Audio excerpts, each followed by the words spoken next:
Blog Talk Radio.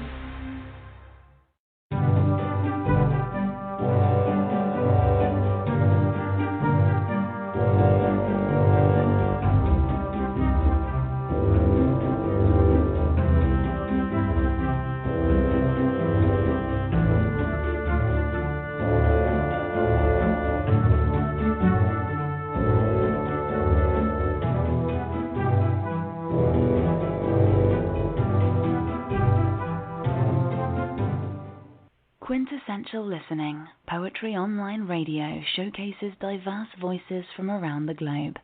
Today we celebrate World Poetry Day 2020. Your host is Dr. Michael Anthony Ingram. Enjoy. Hello and welcome to the program. Today we celebrate World Poetry Day, and to help us celebrate this auspicious occasion is noted poet James Morgan Jones. James hails from the country of Wales. Think that you were meant to be a poet? I think, at least I hope I was meant to be a writer. I've always had the most high respect for poetry as a form, but I have only recently ventured into producing my own poetry, whereas I've written prose before. I like to think that my work would justify my saying I was meant to be a poet, but I think it's probably in the end up to other people to decide. But I certainly have the hugest respect for it, and I think it's a very important medium. All right. Well, what is poetry?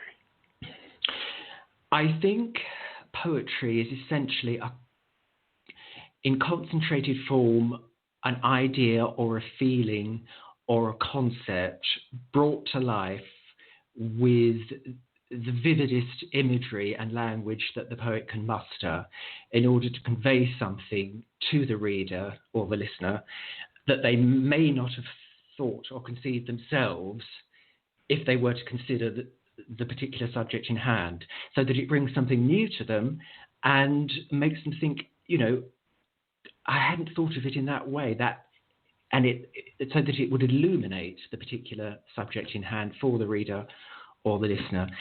And it's a form of language in a concentrated form, musical form, a bit like almost a composition in a way, so that, as I say, almost like listening to a good piece of music, it concentrates something so that the listener can receive that feeling, that expression, as clearly as possibly can be conveyed.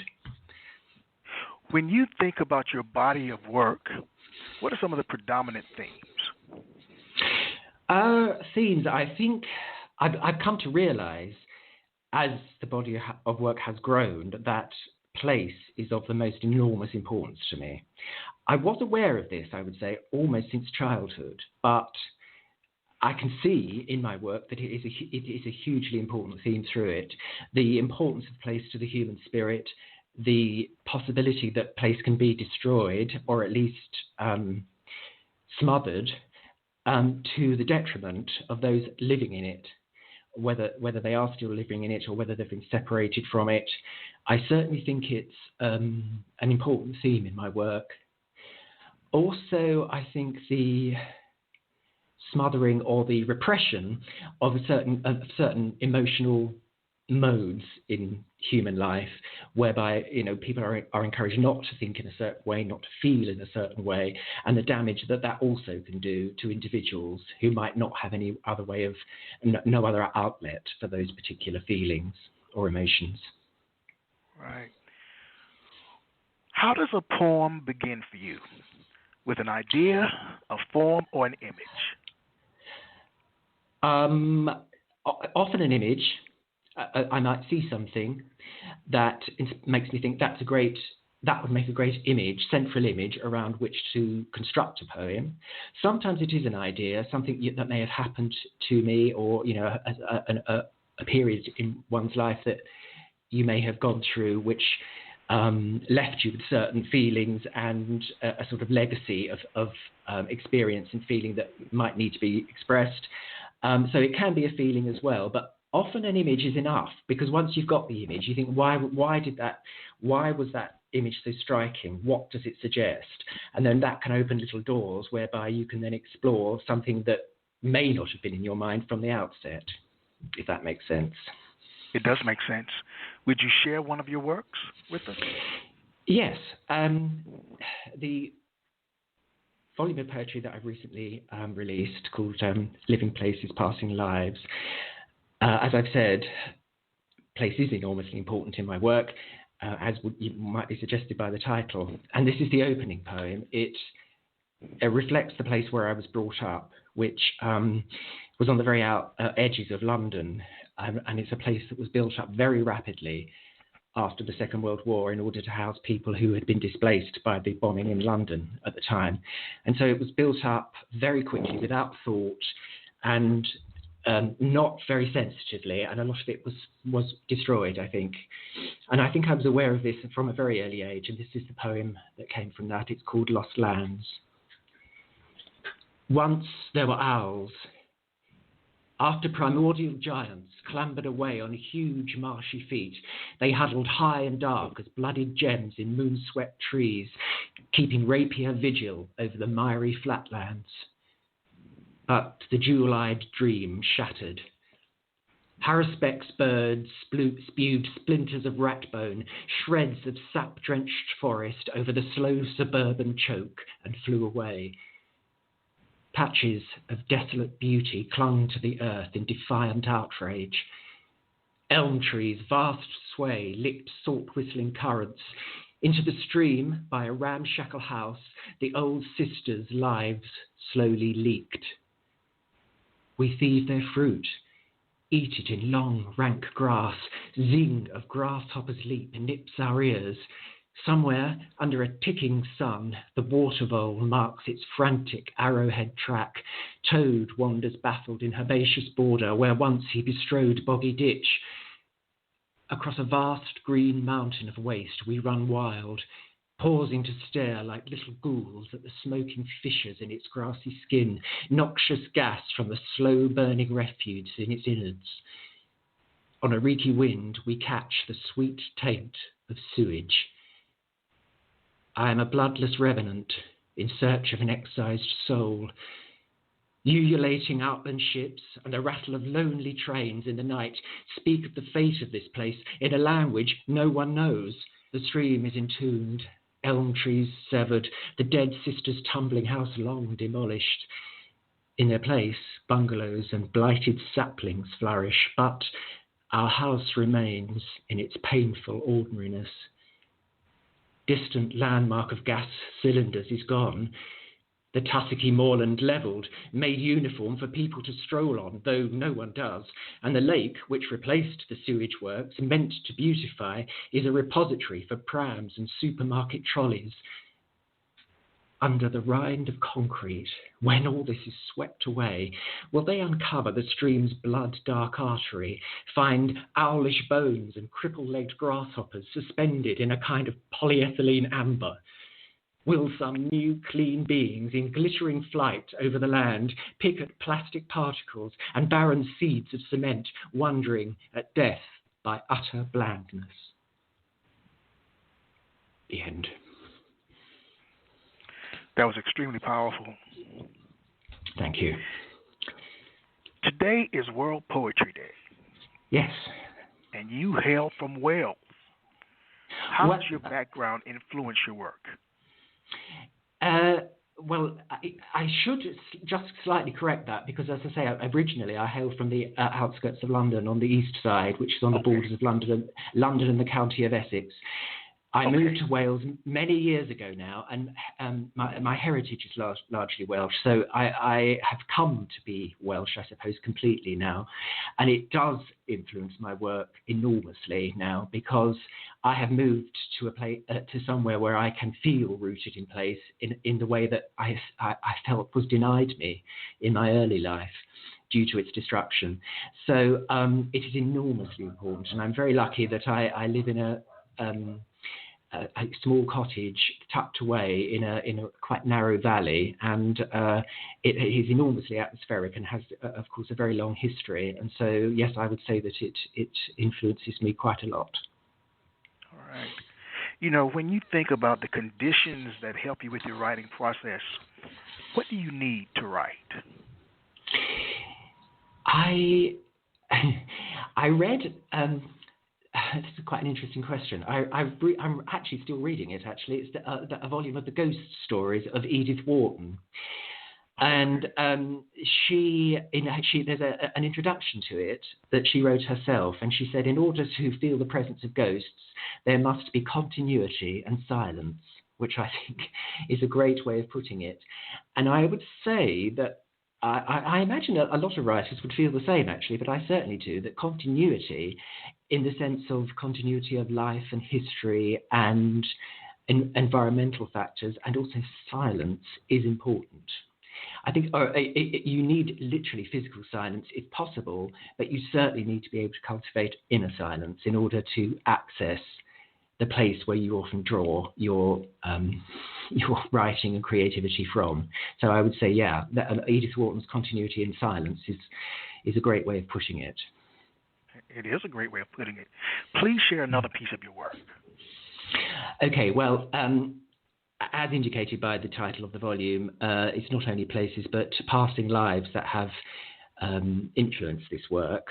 And those lives referred to in the poems are often people who are no longer with us now, but people who were very influential in some way or another in my life at an early stage. And one of those was my paternal grandmother.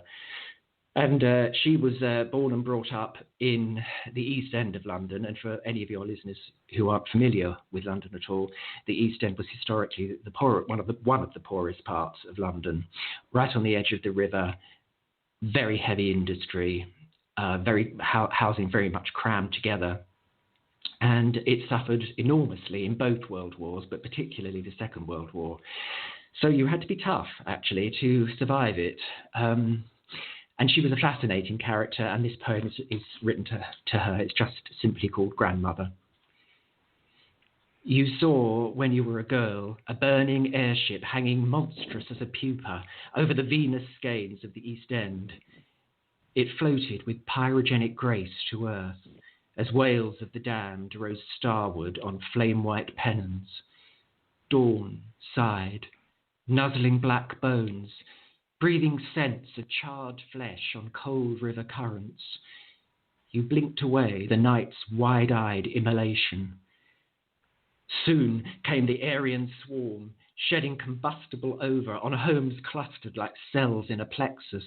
You staggered to the street, found half of it gone, and those spat from heat-spewing shells chased departing souls into the oven mouth of the night. Having jostled with death in the world's bloody crucible, how then to live in this balsa creation? You drifted on our lives' periphery, broken chains hanging from your wrists, speaking in soundless whispers of a cauterized past. In shadows on hollow streets, I see you still. One day we'll stumble back blind to claim you. We'll beg you to flay our synthetic skins, and you will strike sparks from the rinds of our eyes. The end. Let's take a break. We'll be right back.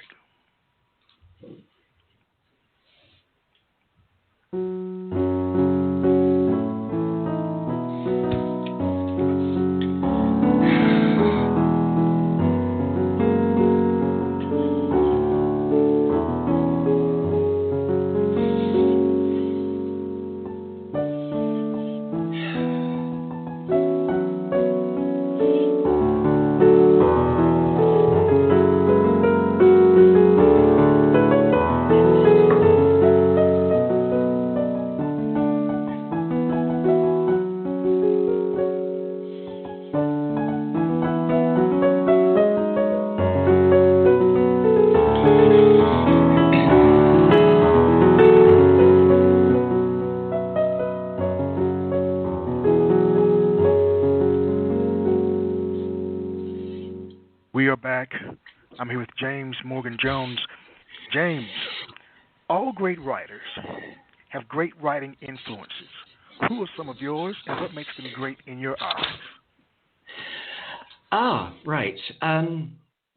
Well, my earliest reading experiences were fairly standard children's literature, I suppose, and nothing really illuminated my mind in that way until I was about 12 or 13. And there's a British author called Alan Garner who wrote some classic children's literature. And although, like all really good children's literature, it can easily be read by somebody of any age because the quality is so good. But he made a huge impact on me, particularly a book called Elidor. It's all his stuff is written quite sparely, but somehow it acquires a universal significance way beyond what its subject matter might suggest. So certainly Alan Garner, and then later on when I was at finishing high school and we were doing what we here call A-levels, which are your final exams before you leave. One of the books we studied for English literature was Sons and Lovers by D.H. Lawrence, and that, I would honestly say, changed my life. It made a huge impact on me and made me realise what literature can actually be. I still have the most immense respect for Lawrence, how much he wrote in such a short lifespan, and the quality of his writing is unmatched in many ways even today, and the depths that he plumbed of the human condition is just wonderful. As far as storytelling goes, I would say, because I'm a great respecter of really good storytellers, and one of those would certainly be Daphne du Maurier, who of course is hugely popular even now, but I think was also underestimated as a writer. The quality of her writing is extremely high, but she is or was a great teller of stories, and her short fiction, actually, almost more than the novels, made a great impact on me because she was a mistress of them. And then I suppose there's an author, and again another British author called Paul Scott. Listeners might be familiar with his work if they ever watched the adaptation of The Jewel in the Crown, which I know was shown on your side of the Atlantic. Yes. But that quartet of novels, which was called the Raj Quartet, is, in my opinion, one of the great works of English literature. It's almost Dickensian in its scope, and a hugely monumental achievement. And then I suppose one of my other favourites is a lady called Beryl Bainbridge. I don't know how many people would know her over there, but she wrote very quirky, witty, incisive novels, and then developed in her later career to tackling reimaginings of great historical events, which she did with enormous success, one of them being the sinking of the Titanic, another one the Crimean War. And again, in very spare prose, she managed to access something of universal relevance, and particularly those two books were also very moving. So, Beryl Bainbridge, great favourite. All right. To you, as you think about poetry, what are some of the most prevalent ingredients that go into the concoction we call a poem? What goes into creating a poem? Well, first of all, and this may sound a trite thing to say, but I think you do have to obviously have something to say. If you haven't actually got something to say, you're not, it's not likely to go anywhere. You're just going to burble. But so you have to feel something is worth saying to start with, and then in my view, you have to think of expressing that, as I say, in vivid images and in a form which conveys it to its best advantage. And by form, I mean literally form means the way that it's set out on a page. That doesn't have to mean a strict metrical form, but nonetheless it does have to have a form. And when you're constructing a poem, I think it's almost like either painting a landscape or a portrait, where you start out with an outline, and then you go on to fill in, detail and highlight particular things, put in things in the background which may have an interesting significance, or perhaps even creating a piece of sculpture in a similar way, where you chip away at something until it's just the way you want it. That it's important to have your language very exact. Don't waste language or have something in it which is unnecessary. Every line, every letter really must say something and must count towards the construction of the piece. It needs to be like a composition in the same way as music or a piece of art, I think. I know that you also write prose, and Yes. you're very proud of your work. Which Yes. do you prefer, the poetry or the prose? That's a tricky question. I started off predominantly writing prose. I did write poetry, but it was some time before I put it together into a form that could be publishable. I think they can achieve different things. You could do something, in a sense, bigger with prose, of course. If you're writing a novel or perhaps a series of novels, as I am, you can explore themes perhaps with greater subtlety and greater depth and with a greater historical sweep or a greater investigation of your characters and their motives in a way that you wouldn't necessarily in poetry.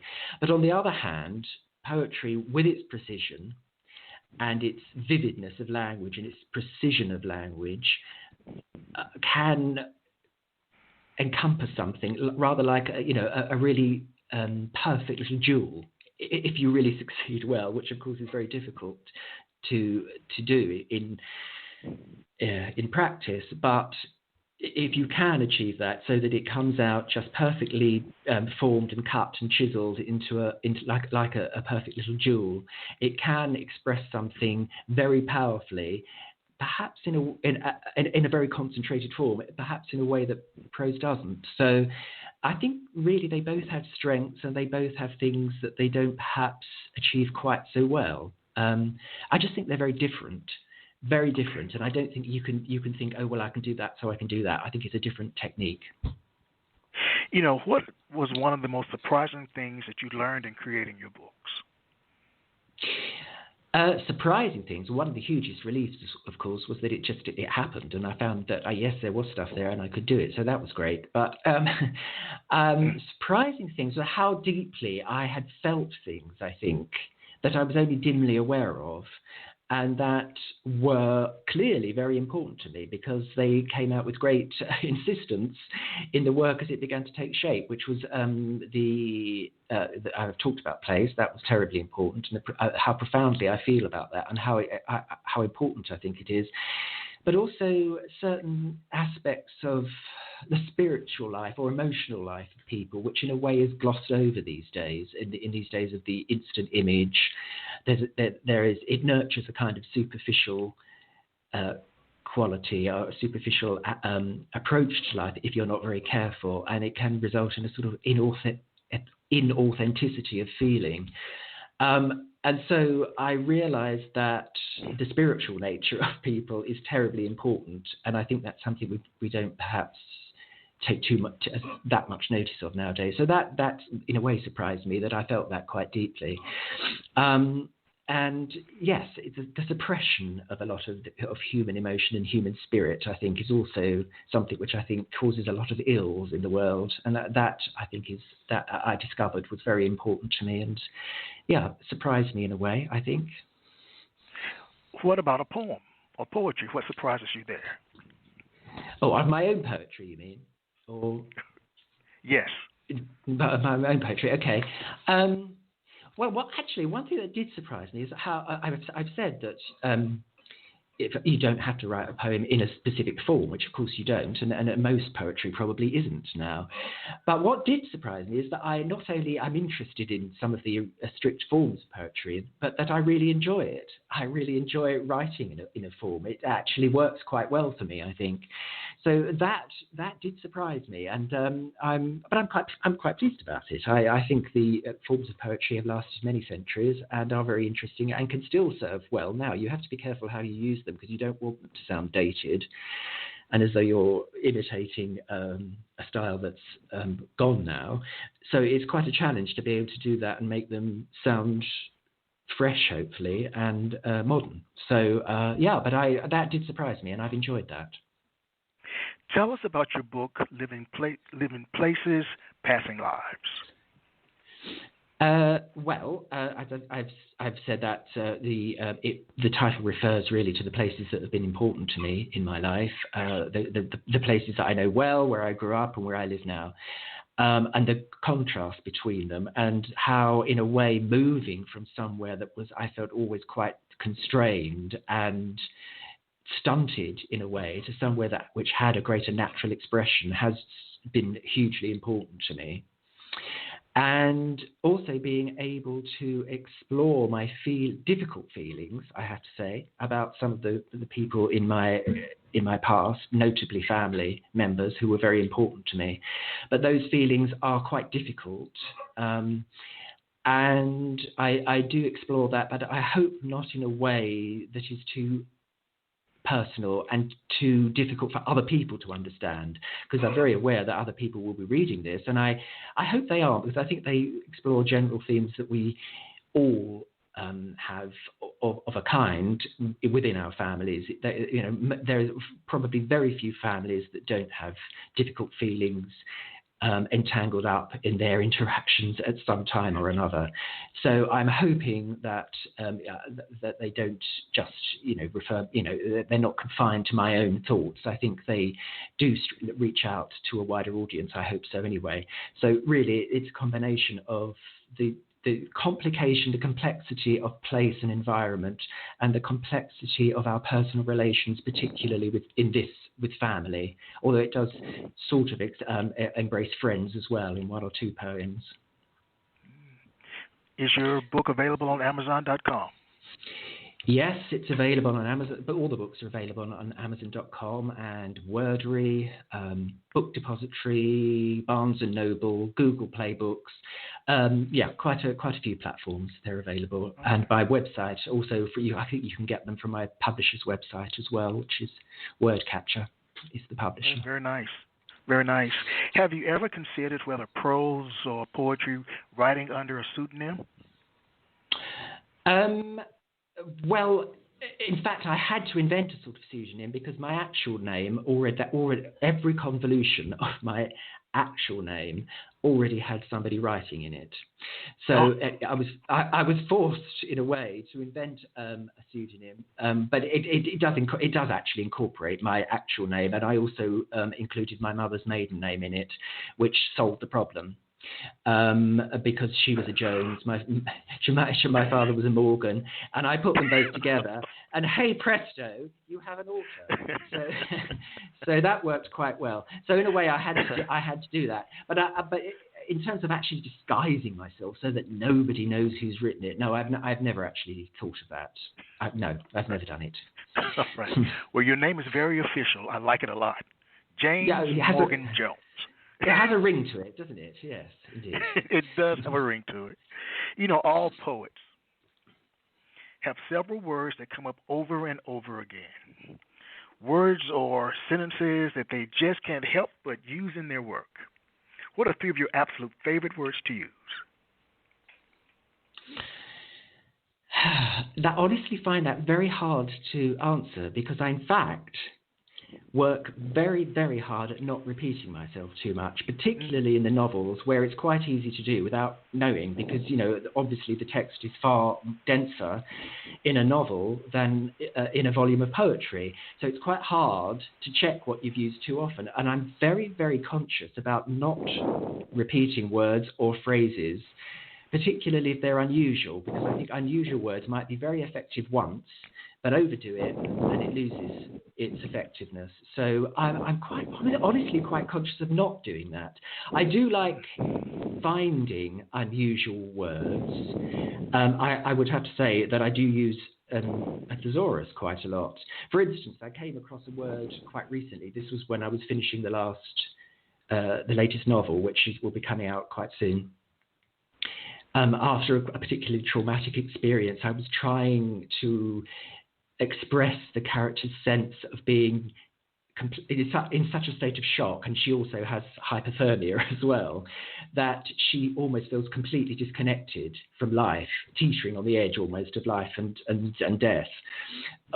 And I discovered the word which I'd never really come across before, just called disincarnate, which literally means not carnate. She felt disincarnate.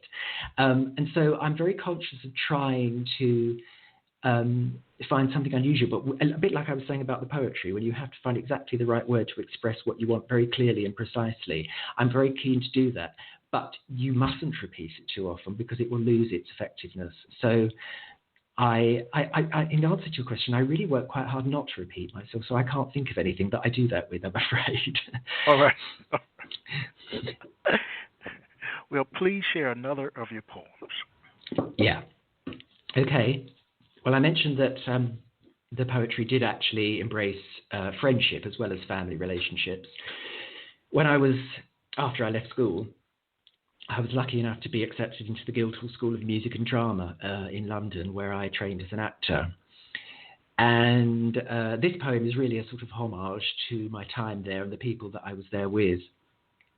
And I've also talked about form, and it occurred to me that being about the world of acting, that it would be nice to see if I could compose it in blank verse, as of course Shakespeare did. And so I had a go at that, and so the poem is written in blank verse, and it's called Limelight. These were days of intoxication, fierce initiate nights. Fragile self was shaped in fluid dynamism of the hour. Our drug was the torment of obsession, orgasm's exquisite bayonet, its fix.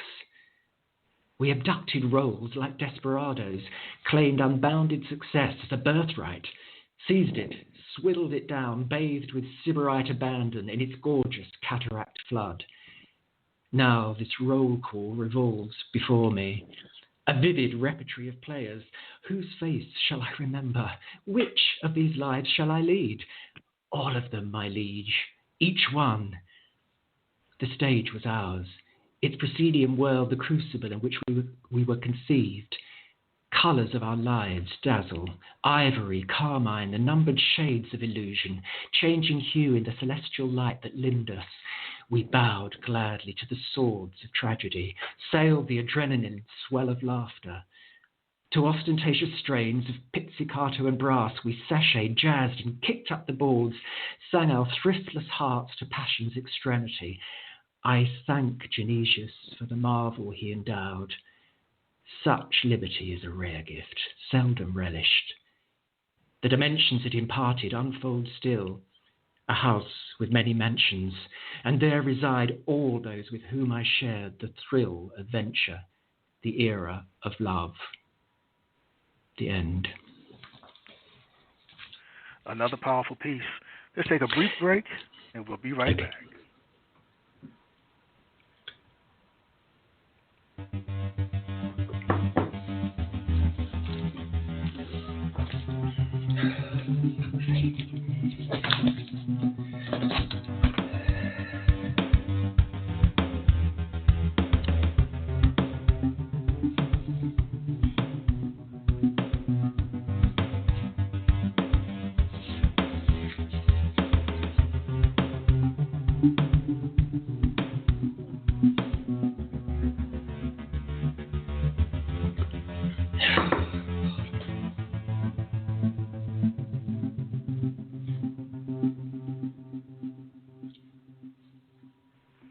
We are back. I'm here with James Morgan Jones. James, are you on Facebook or Twitter? Yes, I'm actually on both. My Facebook page is, let me see, I think it's James Morgan Jones Author at facebook.com, I think.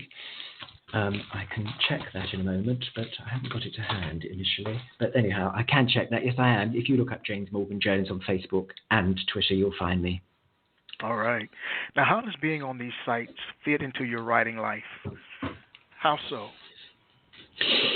Well, clearly nowadays you have to be present as a writer on these platforms. So anything that's relevant, of course, as this interview, of course, will be advertised and put onto both of them in due course. So, of course, it's terribly important nowadays. People expect you to be there, and you must be on there, and you must have hopefully something that does interest them and engage people who might possibly be interested in you as a writer. So you can't ignore it. On a personal level, I'm not particularly active.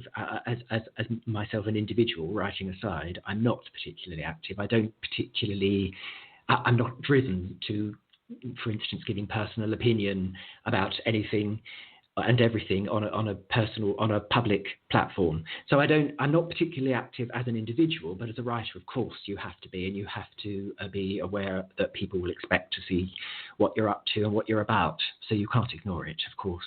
All right. I agree. I agree 100%. Do you have a writing group or community of writers you share your work with? And if so, who are they? I do know I don't now, actually. Of course, I suppose to a certain extent I did many years ago, for instance, when I was doing an MA, a master's degree in creative writing. Of course, there was a great exchange of work and opinion and so on. So I did then, and I do, of course, have particular friends and so on that I will often speak to and whose opinions I will ask and share ideas and perhaps writing with occasionally. But I don't actually belong to a social group as such. That would meet regularly, and you constantly exchange work and views. I think writing at the end of the day is a solitary affair, I'm afraid, and there's no getting away from it, which can be very difficult. But I think it is solitary, and I don't think you can really escape from that. All right. So much is happening in the world today. So many different situations, scenarios, problems, and or concerns. Good things as well, but just a lot is happening. What do you see as the role of a poet in modern-day society? I suppose in some ways the role that it has always had at its best, which is to provoke, interest, engage, move, provoke people to thinking about a certain topic or situation in a way that they might not have done before, but also I think not to be too negative. I think if you can certainly highlight the problems as you see them, even if they seem insoluble problems. I think hope does have to be offered to some degree. I think that you have a responsibility to think of beauty, actually, I would say, certainly in poetry, if not in all writing. And I think that's a notion that is too often ignored now. But I think hope and a sense of beauty and the fragility of life, I think, is very important. And I think poetry must express that at some point in a poet's body of work, for sure. Please share another piece of your work. Okay. Well, I'll move on now to the place that I have lived now for some time, which is in this small cottage in the western part of Wales, which is very rural. Some of the creatures and the plants that I find myself surrounded by have fascinated me. And one of the things that I discovered upon moving to the house almost straight away was the fact that there was a colony of bats in the roof. Some people would find this horrifying, perhaps, but I was absolutely fascinated, and I don't mind them at all. They do absolutely no harm, and they're intriguing little creatures, even when they get lost sometimes and you find one fluttering around your living room. But so this poem is called Bat Roost. Bats shift in roof spaces, creep sideways, slide in chinks or sidle through slits, escape out of dark crannies at dimmest light, slip into air, unfold in a flicker of time. Snips of ragged cloth on dusky violet, bouncing off the echo of inspiration. They are heralds, the old ones said, of shifts in consciousness, keepers of the unseen portals. So we castigate and banish them. Not I. The pansy is a bright prism, refracting thought colours through sunlight. Bats, subtle night pensées, infiltrate not my room but my mind, bringing precision, not madness. Man and bat hear in echoes, both seeking sustenance, they for their bodies, we for our souls. I follow the slipstream of superb intuition, seizing stimuli as they snatch prey. Word uttered, door opened, vision formed, a hairline crack in time. Sleep craving, I hear them scuttle to the folded heat of their berths at rumour of daylight. There, in winter torpor, the female nurtures sperm in her belly till spring burst spills the seed. In ravenous sleep, I incubate thought, praying for fruition, a perfect conception, hers and mine. The end. That's the first time I've ever heard a positive word about a bat. Oh, no, they're great. I want you to know that. The very first time. Well, I hope there are many more to come. Okay. How has your idea of what poetry is and what poetry can do since you began writing poetry? Well, I think one of the reasons I came to it after some time was simply because I was very aware of what poetry can achieve, how profound it can be, how deeply it can move a reader, at a very profound emotional level, and how it can stimulate thought in a way that's very important to us all as individuals in society. So I wouldn't say that it's changed my view. It's made me think about it with increasing complexity, I suppose. And I've tried to achieve something of that ability of a poem to move and provoke thought in all my work. Obviously, in the end, it's up to other people to say whether it does or it doesn't. But I would say it's not that it's changed my view, but it's concentrated my awareness of all the important things that poetry can encapsulate and express. Please share another poem. Okay, right. Well, I've talked about my grandmother. The other, of course, important influences in my life were my parents, who both sadly had rather prolonged and distressing ends in their lives. And this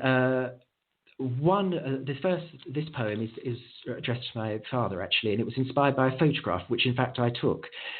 And it was a beautiful sunny summer's day, and he'd been doing gardening and was leaning on his garden fork and standing in front of a phalanx of evening primrose flowers. And he's smiling and looking very happy. And the photograph is quite beautiful, and I have it still in a frame. So it was inspired by that photograph, but sadly his life very soon began to unravel, so it reflects that as well. It's called September. You stand before the evening primrose smiling and lean on your fork like a seer on his staff, though your hat, tipped from your sun-damp brow, belies this illusion. Behind you, mirroring the sunlit glow on your face, those languorous, frayed flowers lean, drooping their almost spent force, aging lovers in the afterglow of sweaty, breathless love. No, they are not finished. Unconfined in the waning light of these dog-end days, they lift again their sagging flesh and shout outrageous, sun-distilled colour to the slipping hours. Wide lips open, they laugh recklessly, sowing a future on the shudder of a moth's wing, while you smile into the slow roll of extinction. The end. It was beautiful. Thank you. Please share another. Okay, well, I've given my darling father an airing, so I shall now give my mother her time.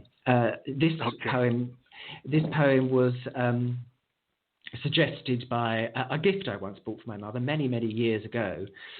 It was a Christmas present. I bought her an antique hourglass, a sort of antique brass thing, and into the brass frame were engraved astrological symbols and figures. It's a fascinating thing, and eventually, as you'll hear in the poem, it was given back to me.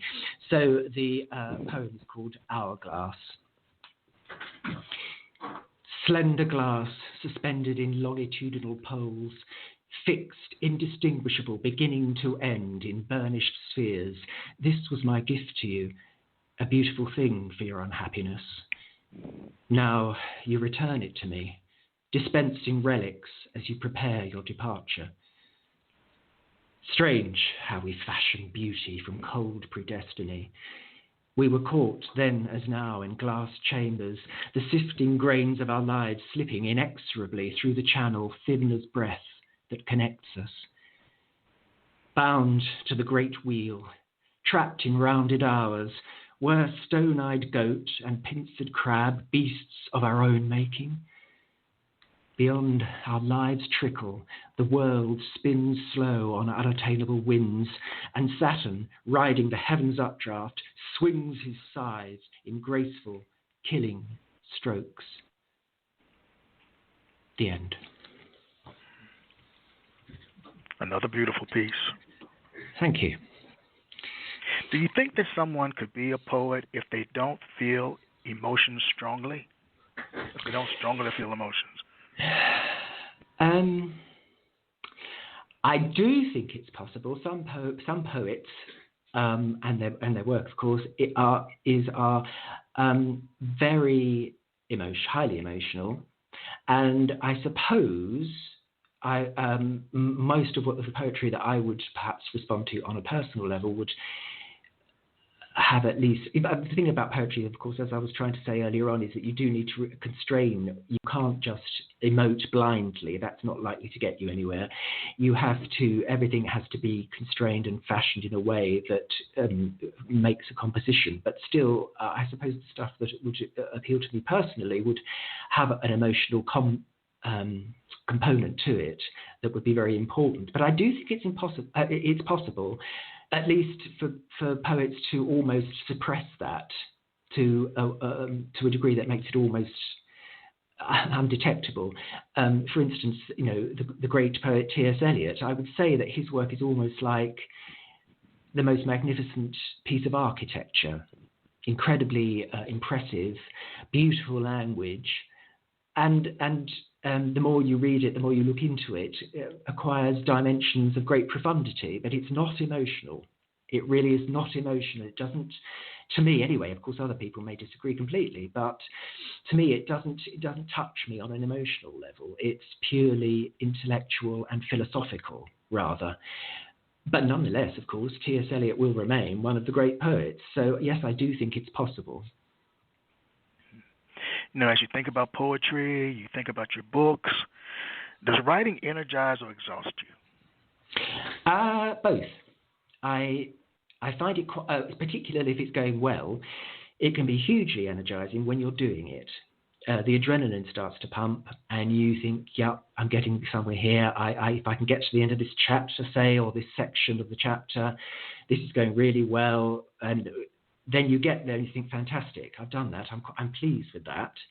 But then afterwards, it can completely drain me. And I find that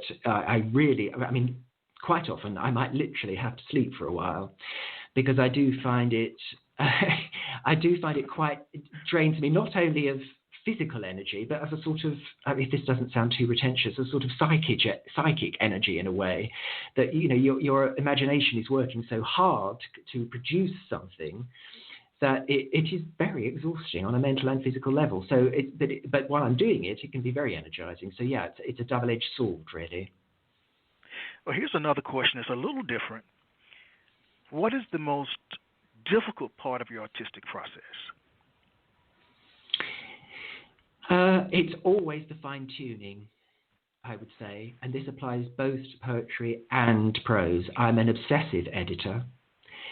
I almost find it impossible to stop, which can be a bad trait because at some point, of course, you have to stop.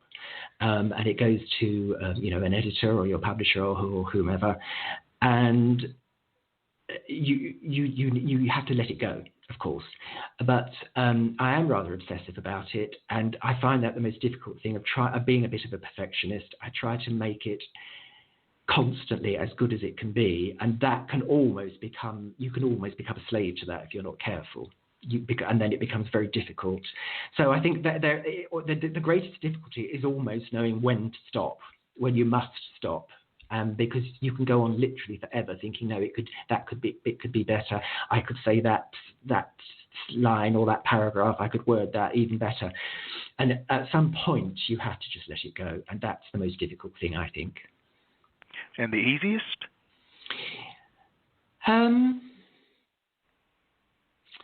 Well, I suppose I'm not short of ideas. So, I don't sit for hours thinking, what can I write a novel about, or what can I write a story about? I will often note down something that would seem to me, for instance, quite a good raw material, say for a short story, and I'll make a note of that. But that's all I do, literally make a note to remind myself of it. And so I suppose thinking of the material for it is probably the easiest part. But as always, of course, it's the execution, which is the most difficult. But you must not hinder yourself. Once you have the ideas and the potential material, you must start and commit something to the page, because it can always be changed. If you think about it too long, you can stultify yourself. So yes, have the ideas, and for me is not too difficult. In answer to your question. All right. Does knowing that your poems are published and out there in the world, does it validate your being a poet, or are you content knowing that they're out of your system? No, it does validate it. Actually, I'd be lying if I said otherwise. I think most people who write, it is a validating process to have your work out there with, on sale, with perhaps, a cover that you really like if you're lucky. And particularly, of course, if you get responses from it, which are nice. But no, of course it validates. I mean, just knowing that something's there and stuck in a drawer or on your hard drive, on your computer or whatever, is, for most people, I really think would not be enough. If you are a writer by instinct, you want your audience. So it does validate, yes. All right. Please share another piece of your work. Okay, well, here I've got a series that I don't have to read them all, of course, but going back to the creatures around and the plants around where I live, there's a few poems I've brought with me. I've always been fascinated, a bit like the bats, with the woodpecker, which is a rather extraordinary bird. The look of them is so extraordinary that the black, white, sharply defined head and beak of the woodpecker always reminded me rather of those skeletal death masks that used to be worn at masked balls and that sort of thing. It's rather eerie, but also rather fascinating. So this poem, and this was one I actually decided I would quite write in a strict form, and it's almost harking back to the classic Victorian form of poetry in iambic feet with a strict rhyming scheme. So I hoped I would be able to make that work without sounding too dated. Anyhow, the poem is called Woodpecker.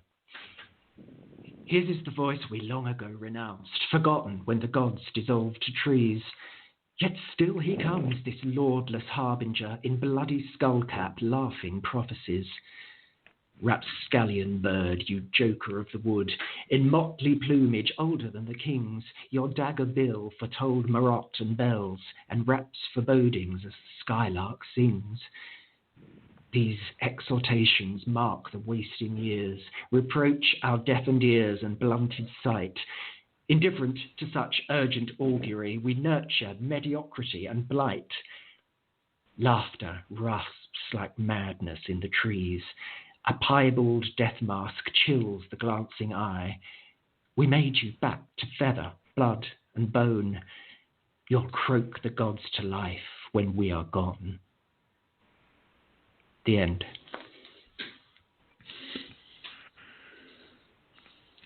What is a measure of success as a poet? Well, that it is a really tricky thing, isn't it? Because, of course, you've got to be read. And I suppose if you're noticed, if you're lucky enough to be noticed and people do actually read you, and perhaps you catch the eye of reviewers, critics, even academics who might want to write about poetry, it certainly means, even if they don't like what you've done, at least they're noticing you. And so that's a mark of success, I suppose. You have to be acknowledged and noticed. Otherwise, what can success mean? You might be the most wonderful poet in the world, but if no one notices you, you won't know it. You won't know that you have achieved success in your lifetime. Of course, there have been many people to whom that fate has befallen them, such as Emily Dickinson, for instance, who was, of course, everyone knows, not acknowledged in her lifetime, but has now become one of the most loved and widely read poets in the English language. Sad, really, not to ever know it, but in order to be aware of success, you have to be noticed. There's no two ways about it, really. So if you need to be lucky enough, really, I think. All right. What do you think makes a poem good? I think I must hark back to what I was saying before, something that is expressed in vivid, living language that creates a world, an image, an emotion, a feeling, with as near perfectly as possible. I think all the great poems do that. If somebody reads it and thinks, I know what that person means, I know what that poet was saying, and that has a resonance, and finds something that they have felt themselves expressed in a way that perhaps they wouldn't have thought of doing, I think that marks a successful poem, on whatever level it may work. What are you trying to communicate with your art?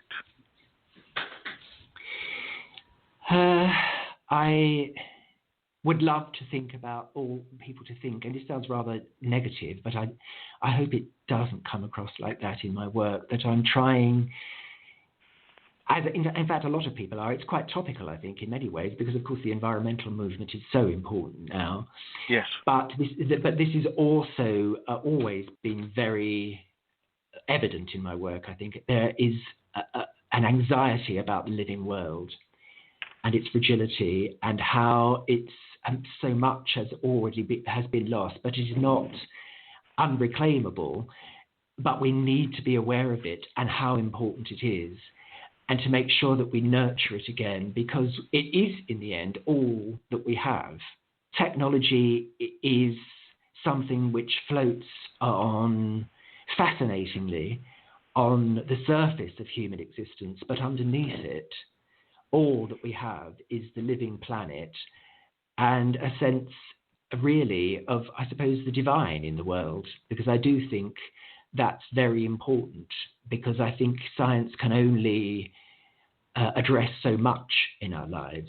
It addresses a huge amount of very important things, of course, but it cannot be the answer to everything. And I think in my work there is a reflection of the importance of the natural world, and an aspiration towards a spiritual aspiration, I suppose, does come through my work quite a lot, I think.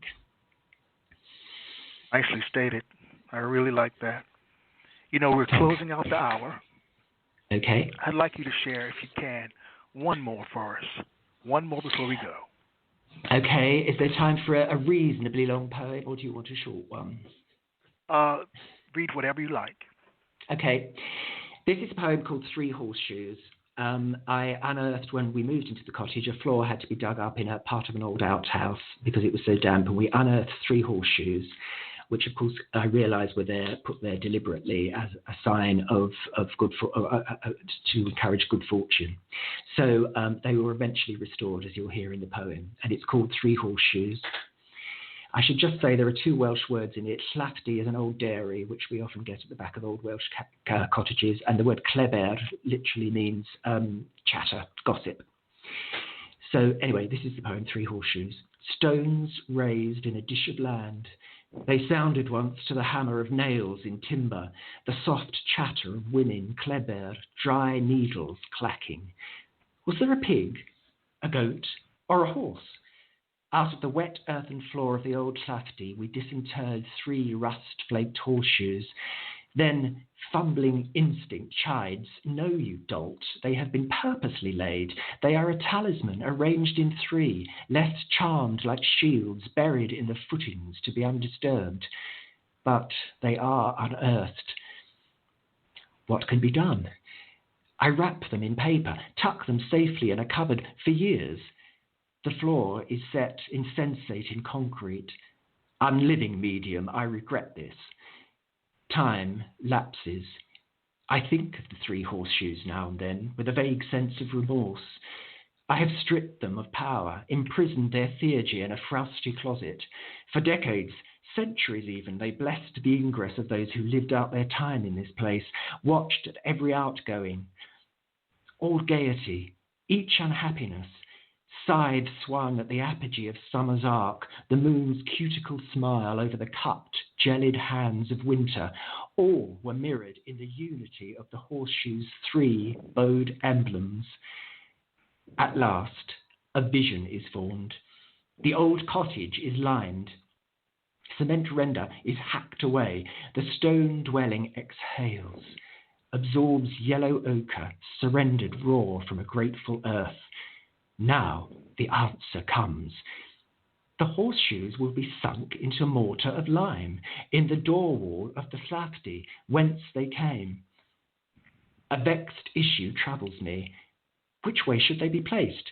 Upward, to catch the rains of good fortune, or inverted, allowing it to spill down on the host of stones? I decide it must be points up. The other seems untowardly perverse. So it is done. The 3 horseshoes are set overtly in symbolic prominence, which I judge exhibits abiding strength.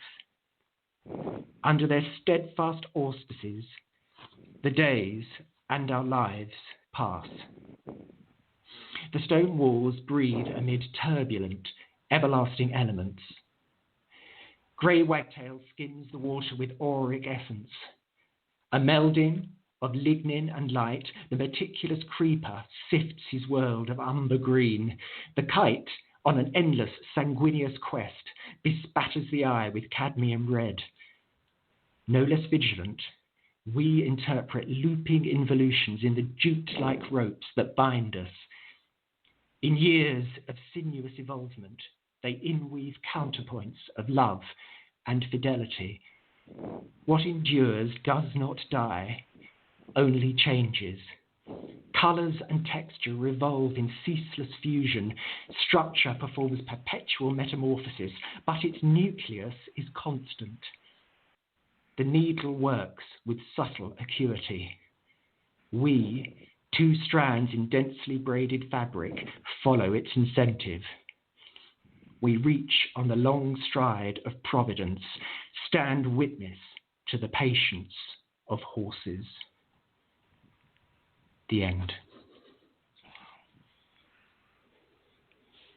We've come to the end of the hour. It's gone too quickly, actually. I've thoroughly enjoyed myself. Well, let me ask you this. You know, when people hear your work, I know I do, they usually want more. What's next for you as a poet? Well, there are quite a few things on the horizon. The novels that I'm writing are a quintet, and I've recently finished the 4th, which will be coming out quite soon. I then must set about the last book of the 5, so that's to come. I've also so far published a volume of short stories. I'd like to do another, at least one other, if not 2. And I would also like to do another volume of poetry. Now that I've got the bit between my teeth, as it were, with having released this one, I would like to do another. But it's very much unwritten yet. But I very much hope that situation will change quite soon. So yes, I plan to do another volume of poetry. All right. Well, I'd like to thank James Morgan Jones for helping us to celebrate World Poetry Day. And to our listeners, James, please. No, I was going to say it was absolutely my pleasure. Thank you very much for asking me. Oh, no, it's my pleasure. It's my pleasure, to be quite honest. So I'd like to say to our listeners, go out and read a poem today. celebrate World Poetry Day with us. All right, everyone. Thank you.